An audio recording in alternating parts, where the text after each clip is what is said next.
নমস্কার বন্ধুরা, পুষ্পদি রান্নাঘরে তোমাদের সবাইকে স্বাগত। তোমরা কেমন আছো বন্ধুরা? আশা করি খুব ভালো আছো। দেখো, রোজকার মতন আজ আমি রান্নাঘরে চলে এসেছি একটা মজার রেসিপি নিয়ে। আমি এখানে নিয়েছি সোয়াবিন। এইখানে আমার প্যাকেট সোয়াবিন নিয়েছি। এই সোয়াবিন দিয়ে এমন একটা রেসিপি করব, তার জন্য কিন্তু তোমাদের প্রথম থেকে শেষ পর্যন্ত দেখতে হবে বন্ধুরা। আমি সোয়াবিন প্যাকেটটা কেটে নিচ্ছি।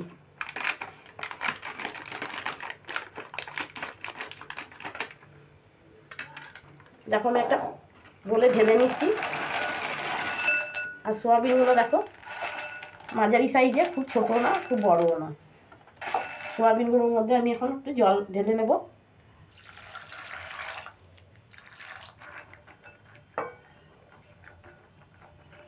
দু মিনিট আমি ভিজিয়ে রাখছি। এর মধ্যে আমি কড়াইতে জল বসিয়ে দিচ্ছি। গ্যাসটা ধরিয়ে দিচ্ছি আর কড়াই দিয়ে দিলাম পরিমাণ মতো জল, এই সোয়াবিনগুলো সেদ্ধ করে নেওয়ার জন্য। জলটা দেখো এদিকে ফুটছে। এবার আমি সোয়াবিনগুলোকে ভালো করে ধুয়ে নেব। ধুয়ে আমি গরম জলের মধ্যে দিয়ে দিচ্ছি।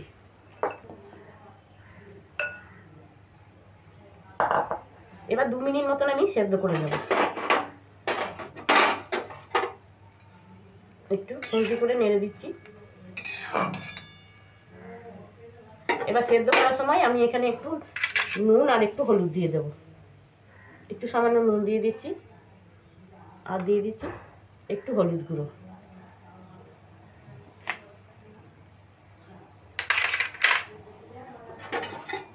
নুন আর হলুদটা দিয়ে ভালো করে সেদ্ধ করে নেব। এগুলো সেদ্ধ হয়ে কিন্তু অনেকটাই বড় হয়ে যাবে। দেখো 2 মিনিট হয়ে গেছে, আর 2 মিনিটে আমি সেদ্ধ করে ফুটিয়ে নিলাম। এবার আমি গ্যাসটা অফ করে দেবো। এবার সোয়াবিনগুলো আমি একটা চাটনি করে ছেঁকে তুলে নেব।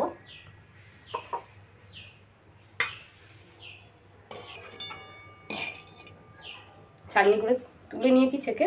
এবার এর মধ্যে আমি ঠান্ডা জল দিয়ে নেব। ঠান্ডা জল ঢেলে দিচ্ছি। এটাকে একটু ঠান্ডা করে নিতে হবে। দেখো ঠান্ডা হয়ে গেছে। এবার আমি দুবার করে ভালো করে ধুয়ে জলটাকে ফেলে দিয়ে ভালো করে চিপে তুলে নেব। আমি দুবার ভালো করে ধুয়ে নিয়েছি। এবার আমি হাতে করে ভালো করে চিপে নেব, যাতে একটুও জল না থাকে। একদম চিপে চিপে নিতে হবে।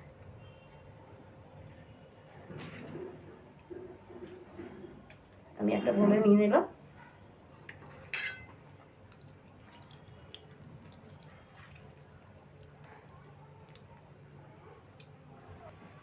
দেখো ভালো করে চিপে নিয়েছি, একদম শুকনো শুকনো, এতে কোনো রকম জল নেই। এবার দেখো আমি এখানে যে উপকরণগুলো রেখেছি একে একে এই উপকরণগুলো দেবো। তোমরা দেখতে থাকো কী কী উপকরণ আমি দিচ্ছি। প্রথমে দিয়ে দিচ্ছি হলুদ গুঁড়ো। এখানে দেখো আমি পরিমাণ মতো নিয়ে নিয়েছি, পুরো হলুদটাই আমি দিয়ে দিচ্ছি।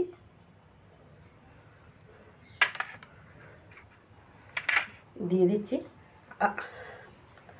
আদা বাটা আর দিয়ে দিচ্ছি কাঁচা লঙ্কা বাটা।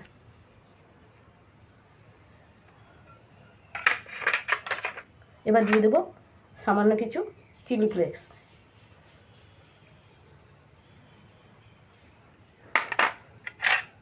দিয়ে দেবো কাশ্মীরি লঙ্কা।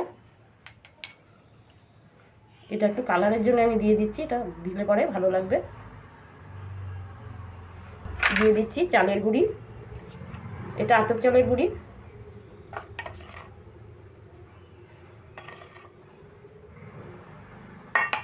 এখানে 3 চামচ মতো আমি চালের গুঁড়ি দিয়ে দিলাম। আর দিয়ে দিচ্ছি কর্নফ্লাওয়ার। কর্নফ্লাওয়ারটাও 3 চামচ আছে।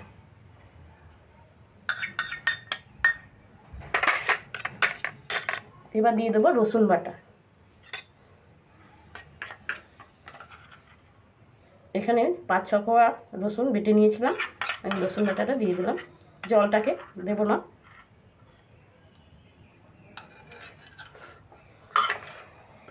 এবার দিয়ে দেবো চাট মশলা, যে মশলাটা আমি বাড়িতে তৈরি করি সেই মশলা।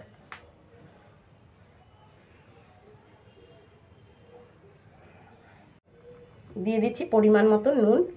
নুনটা তো অবশ্যই দিতে হবে, তাহলে টেস্ট কিছুই পাওয়া যাবে না।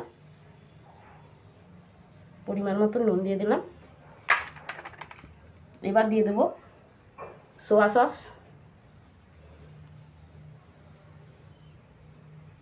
1 চামচ মতন আমি সোয়া সস নিচ্ছি। দিয়ে দিচ্ছি টমেটো সস,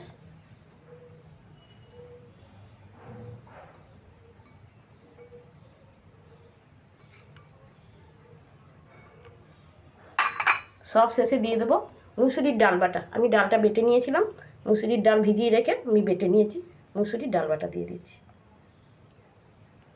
এটা বাইন্ডিংয়ের কাজও করবে আর খেতেও কিন্তু মুচমুচে হবে।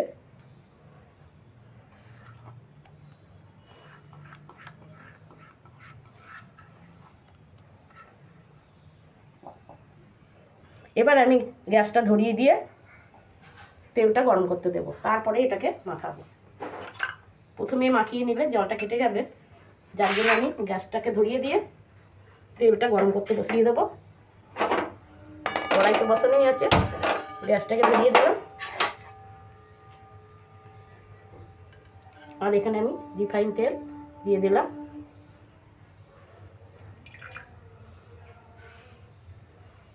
এবার তেলটা গরম হতে হতে এটা আমি ভালো করে মিক্স করে নেব। আমি প্রথমে চামচে করে মিক্স করে নিচ্ছি।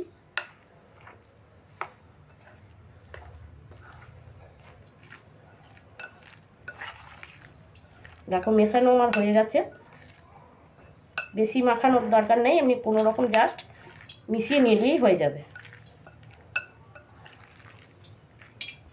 দেখো তেলটা বেশ এবার গরম হয়ে গেছে। এবার আমি সয়াবিনগুলো হাতে করে নিয়ে ছড়িয়ে দিতে হবে তেলের মধ্যে।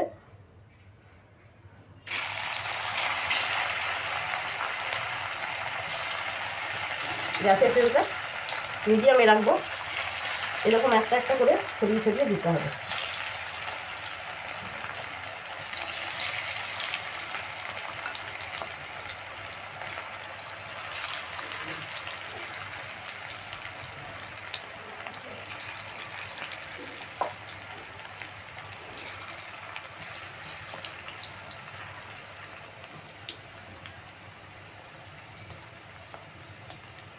আমি একটু খুন্তি করে উলট পালট করে দেব।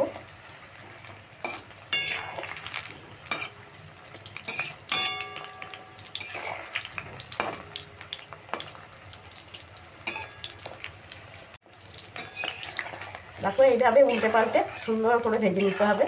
আর দেখো একটা গায়ে কিন্তু একটা লেগেও নেই, এমনভাবেই দেওয়ার কাজ করতে হবে। এইভাবে একটা একটা করে এইভাবে দিলে পরে কিন্তু লাগবেও না। দেখো এইভাবে নেড়ে চেড়ে কিন্তু মুচমুচে করে ভাজতে হবে, তাহলে খেতে ভালো লাগবে। সোয়াবিনগুলো যাতে ভেতর পর্যন্ত ভাজা হয় এইভাবেই ভেজে নিতে হবে।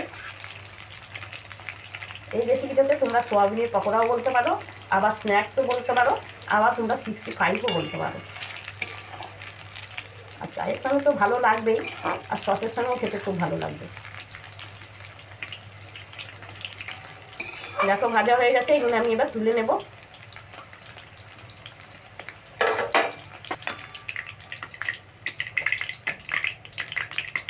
দেখো বন্ধুরা কত সুন্দর লাগছে। একটা পাত্রে তুলে নিলাম।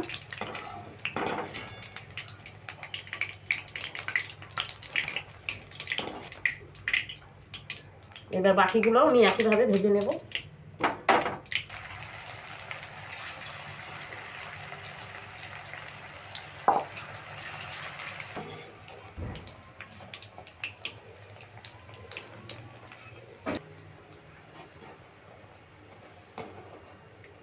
দেখো কত চটজলদি সোয়াবিনের 65 রেডি হয়ে গেল।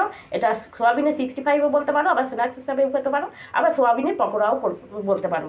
এটা চায়ের সঙ্গে তো দারুণই লাগবে। বাড়িতে কোনো লোক আসলে চায়ের সঙ্গে চটজলদি করে দেওয়া হয়, আর দেখলে তোমরা কত তাড়াতাড়ি হয়ে গেল, আর দারুণ তারা খুশি হবে এইভাবে যদি তোমরা এইভাবে করে দাও। আর দেখো কতটা মুচমুচে হয়েছে। তাহলে বন্ধুরা এবার আমি আসি, পরের দিন আবার অন্য কোনো নতুন রেসিপি নিয়ে তোমাদের কাছে চলে আসবো। তোমরা ভালো থেকো, সুস্থ থেকো এবং সাবধানেও থাকবে।